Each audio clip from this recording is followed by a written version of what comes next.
The widow had nothing left but a cracked clay water pot and the quiet path she walked every morning before the sun rose. No one in the village looked at her twice, until the night the river turned black and the animals began to die, and only she knew what to do. Her name was Amara, and she lived at the very edge of Kaya, in a hut with a roof that leaned to one side like it was tired of standing. Every morning, before the roosters woke and before the first door creaked open, Amara walked down to the river with her old clay pot. She filled it slowly, careful not to crack it further, then walked back home before anyone could see her and look away. The women at the well never called her over to talk. The children ran past her without a wave. Even the men who once respected her husband, before he died, now looked through her like she was made of air. At night, she ate alone. In the morning, she walked alone. Her only companions were the pot she carried and the sound of her own footsteps on the dirt path. The village of Kaya had forgotten her name, forgotten her face,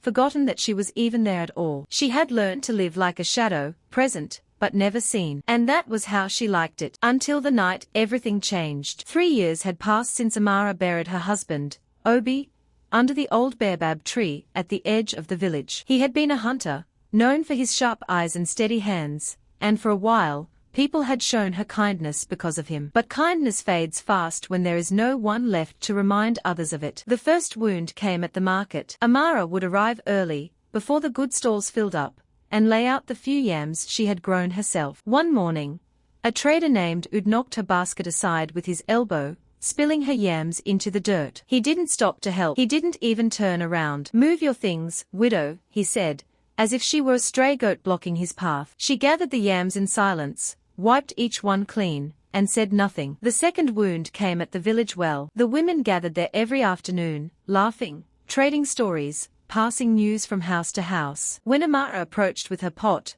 the laughter would quiet, not out of respect, but out of habit, the way people go quiet around something they'd rather not notice. She would fill her pot and leave, and by the time she was 10 steps away, the laughter would return, louder than before, as if to prove she had never been there at all. The third wound was smaller, but it cut the deepest. Every year, the village held a harvest feast, and every family was invited to bring a dish and share a table. Amara was never turned away outright. She simply was never asked. No one saved her a seat. No one called her name when the food was passed around. She had stopped attending 3 feasts ago. Through all of this, Amara kept one thing close: Obi's old hunting knife, wrapped in cloth and tucked beneath her sleeping mat. It was worn and simple, nothing special to look at. But she cleaned it every week, the way he used to, running a stone along its edge until it caught the light. She could not have said why she kept doing this. It was not for use. It was not for show. It was simply the last piece of him she had left, a habit that kept her hands busy and her heart quiet. The villagers of Kaya did not hate Amara. That would have required them to think of her at all. She had simply become part of the background, like the dust on the road or the wind through the trees there, but never truly seen.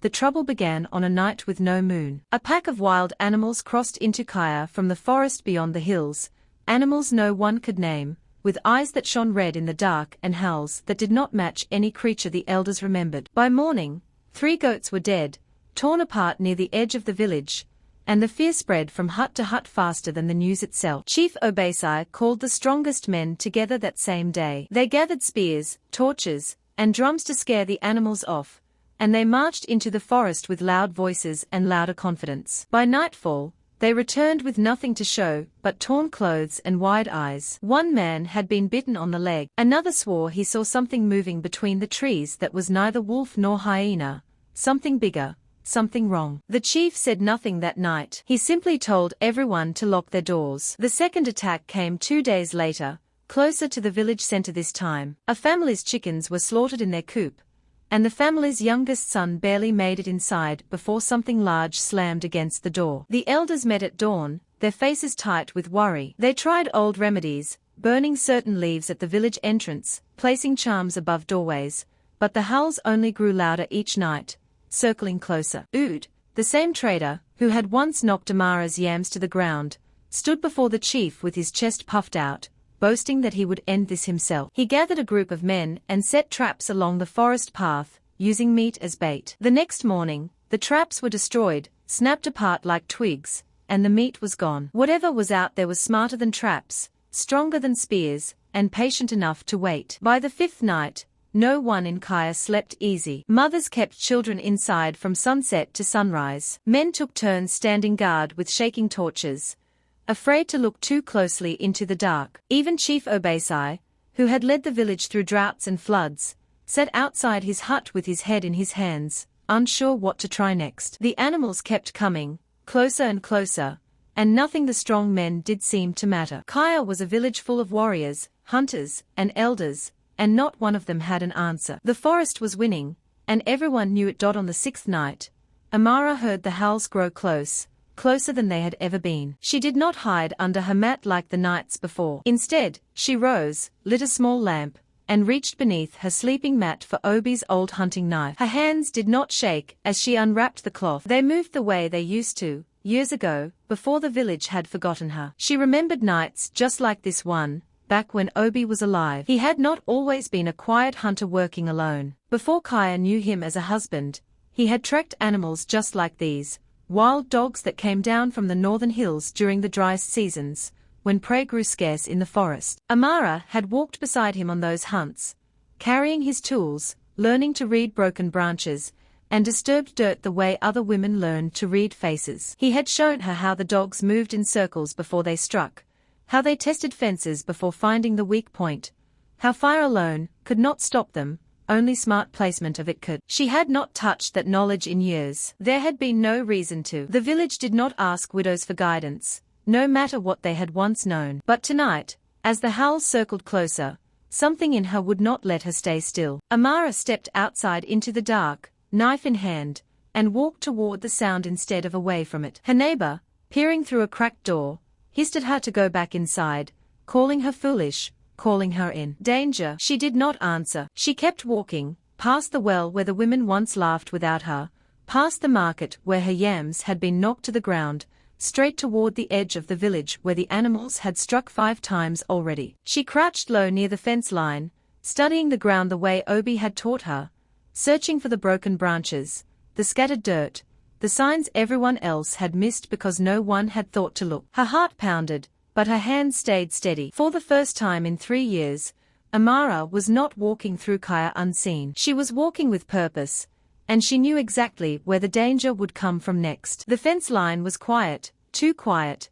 and Amara knew that meant they were close. She found the spot Obi had taught her to look for, a gap in the wood where the animals had pushed through before, wide enough for a body to slip through but hidden by shadow. She pressed herself against the fence and waited, her breath shallow, her grip tight on the knife. The first dog came fast, low to the ground, its eyes catching the weak light of her lamp. Amara froze for half a second, just long enough to feel real fear crawl up her spine. This was not a memory, or a lesson anymore. This was teeth and muscle and hunger, moving straight toward her. She thought of running. Her legs wanted to, but Obi's voice echoed in her mind, steady as it always was, never run from something faster than you. Instead, she dropped low and swung her lamp hard into the gap in the fence, sending fire and broken glass scattering across the dog's path. It yelped and scrambled back, confused by the sudden light. But a second dog came from the other side, faster than she expected, and its shoulder slammed into her arm before she could turn. Pain shot through her,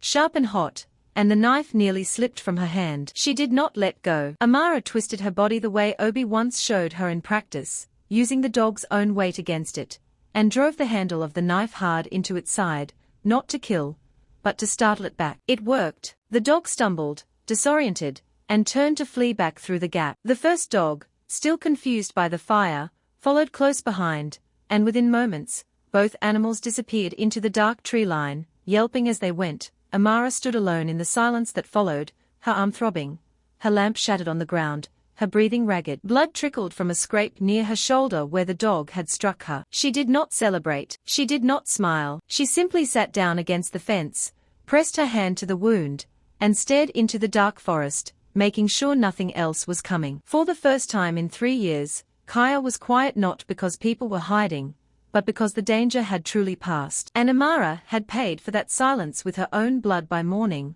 word had spread through Kaya that the animals were gone. A young boy found Amara still sitting by the fence, her shoulder wrapped in torn cloth, the broken lamp beside her. He ran back shouting her name, the first time in years anyone had said it loudly in the open. Chief Obasai came himself, along with the elders who had burned leaves and hung charms with no success. He knelt beside her, something he had never done for a widow before, and asked what happened. Amara told him simply, without pride, that she remembered how Obi used to track the dogs, and she had done the same. Word moved faster than the chief could walk back to his hut. By afternoon, Ood, the trader who once knocked her yams into the dirt, showed up at her door with a fresh basket of yams of his own, setting them down without a word, unable to meet her eyes. The women who once fell silent at the well now greeted her by name when she walked past, some even walking beside her to carry her pot. That evening, the village held a small gathering, not a full feast, but enough food and enough people that Amara was given a seat at the center, not the edge. Children who once ran past her now sat near her feet, asking to hear how she had done it. She answered their questions gently, but she did not linger on the details. She was not used to being asked anything at all. When the gathering ended and the fires burned low, Amara walked back to her hut alone, the way she always had. But this time, doors opened as she passed, and voices called out to wish her good night. She reached her home, unwrapped Obi's knife one last time, and cleaned it slowly under the lamplight, just as she always did. A person is not invisible because they have nothing left to give. They are invisible because no one has bothered to look. If this story touches your heart, let us know on our comments section, and please don't forget to subscribe, share and turn on the notifications bottom for more stories. Thank you.